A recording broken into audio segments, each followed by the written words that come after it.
A lonely woman, trapped in her apartment due to agoraphobia, obsessively watches a certain family through her window. One day she witnesses a brutal murder. Was what she saw real, or is her illness blurring the lines between reality and imagination? The Woman in the Window is a dark psychological thriller that keeps you on the edge of your seat until the very end, so you definitely won't be bored now. Anna Fox has been battling agoraphobia for several months, which is the fear of being in public places. For 10 months she hasn't left her house, and alcohol has become her escape from reality. Anna's daily life consists of visits from a psychologist who tries to treat her within the comfort of her own home. Through her window, she observes life in her neighborhood, until one day she sees the Russell family moving into the house across the street. On Monday evening, Ethan, the son of the Russell family, knocks on Anna's door. He brings a welcome gift from his mother. Anna invites him in, thanking him for the present, and their conversation starts to pick up pace. Ethan asks about her family and what she does, to which Anna responds that she is separated and has an 8-year-old daughter, and she works as a child psychologist, sparking his interest. Ethan notices his father through Anna's window, and his mood noticeably changes. He reveals to her that he doesn't feel comfortable in the new place and misses his life in Boston. Anna tries to alleviate his uncertainty by offering him her friendship and sharing her movie collection. After a while, Ethan leaves the house, expressing hope for another meeting. On Tuesday, Halloween is approaching rapidly. David, Anna's tenant living in the basement, asks her if she wants to buy candies for the kids. Anna responds that she won't be giving out candies and will pretend she's not home. In the evening, hearing the noise of kids throwing eggs at her door, Anna tries to scare them away, but to no avail. She decides to go outside, which is not a good idea in her case. Upon regaining consciousness, she sees a stranger who explains that she was crossing the street when the kids were throwing eggs at her house. Anna thinks it's Jane Russell and mentions that her son was at her place yesterday. The woman doesn't deny it, and Anna explains that she has agoraphobia and can't leave the house. The conversation turns to their personal lives, with Anna sharing about her profession and struggles with the disease. Anna and Jude share their family experiences, agreeing that they belong to their children, not the other way around, and Jude shows her a necklace with a photo of Ethan when he was little. The topic shifts to Jane's husband, described as a good father but somewhat possessive, before changing the subject and showing her drawing.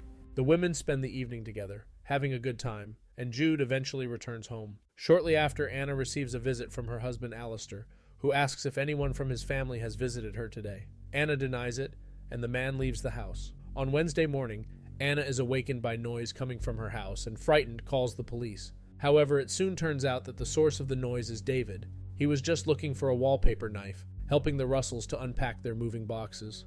In the evening during her bath, Anna hears someone screaming and, concerned, checks through the window what's happening. She calls the Russells and Ethan answers, his voice sounding unsettling, claiming he knows nothing about the screams, while Anna sees Jude leaving the Russells' house. Shortly after, Alistair calls Anna, asking why she called his house, but she explains she heard screams from his home, although he denies it and hangs up.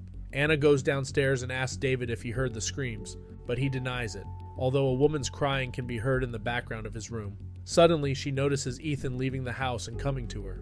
She asks him what's going on, and the boy defends his father, saying he's not bad, just stressed and needs to unwind. Anna comforts Ethan and gives him her phone number, assuring him that she will always be there for him if he needs help. Ethan returns home, and Anna wonders what will happen next.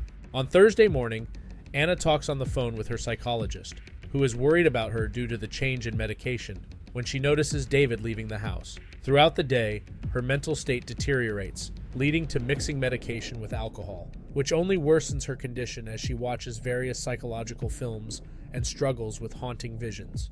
Later in the evening, waking up and looking for her phone, Anna witnesses a commotion at the Russells' house. Grabbing a camera to get a closer look, she sees someone killing Jane, plunging a knife into her stomach. Anna is shocked and calls the emergency number, describing what happened and providing the address. When she sees Jane crying for help through the window, she decides to help her and goes outside with an umbrella. As she crosses the street, she hears a car screeching to a halt. She then wakes up in her house in the company of 2 detectives, including Detective Little. Asking what happened to Jane, she suddenly sees Alistair, who claims it's a mistake and that Anna doesn't know his wife. Anna says that Jane was previously in her house and saw through the lens what was happening, but she didn't take a picture. However, the police officer notes that no one was harmed, and when asked where Jane is, another woman appears, claiming to be Jane Russell. Anna declares that it's not her, but when she asks Ethan to confirm her words, the boy replies that Anna never met his mother. Anna doesn't know what to say, wondering if she had visions, and the Russells leave her house, with the detective leaving his number in case of need. On Friday, Anna searches the internet for information about Jane, but finds nothing about her. Instead, she discovers that Alistair is a director at a certain corporation, but when she calls there, it turns out he doesn't work in the New York branch. Continuing her search, she finds out that his assistant from Boston died in mysterious circumstances, falling from her terrace in her apartment.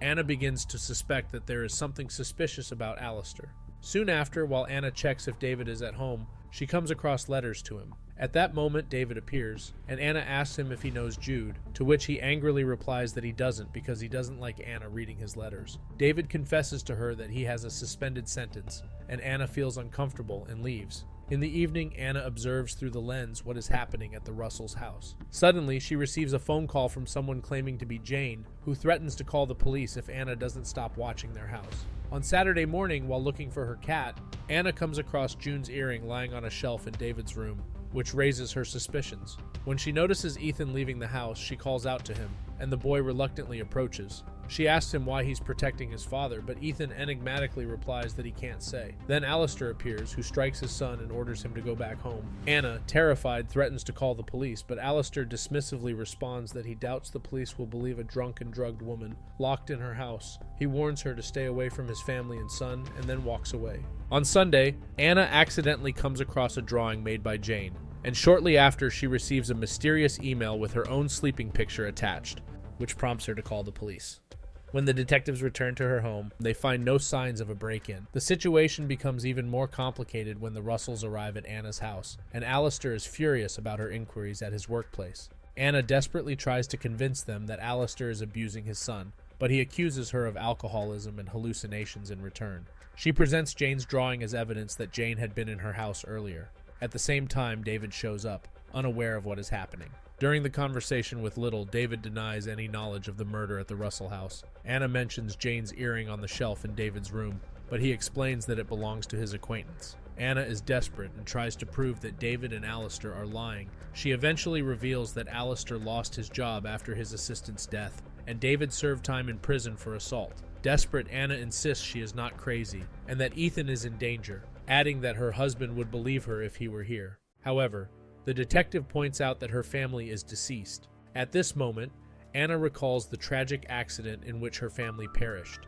The officer mentions that he knows from her psychologist that she endured hell, and that medication can cause premonitions, adding that Alistair's wife is indeed Jane Russell. Anna ultimately apologizes to the Russells for everything that has happened, realizing that she might be wrong. On Monday, she meets with her psychologist and confesses to him that she's been drinking alcohol and neglecting her medication, but now she wants to pull herself out of this slump. Later, in desperation, she crushes tons of pills, simultaneously recording a video testament on her phone. She adds that she's just waiting for David to come and collect his things so she can end her suffering. While scrolling through photos, she comes across a picture taken during her last meeting with June, seeing her reflection in a glass. Suddenly, she hears that David has returned, so she begs him to look at the photo. When David sees the picture, he recognizes the woman as Katie. He tells her that she's the woman who gave birth to Ethan, adding that he spent the night with her last week. He explains to her that Katie ran away from home when she was 8 months pregnant, and Alistair searched for her for 2 years until he found her in some shelter in Oregon. He took the son, and Katie went to prison. David continues, saying the Russells have been hiding from her for years until Katie finally found them in Boston, and Alistair paid her to leave them alone. Anna says she saw Katie being killed, but David doesn't believe her and leaves when he hears she's supposed to go to the police with her story. Anna wants to convince him, and when she puts her laptop down, she hears a disturbing sound from David. As she approaches, she sees Ethan holding a knife. Anna is shocked and calls for David, but the boy replies that he's dead, saying he deserved it for sleeping with his mom. And when Ethan is asked how he got into her house, he replies sarcastically that Anna always keeps her keys and is sober, adding that he's been here all week.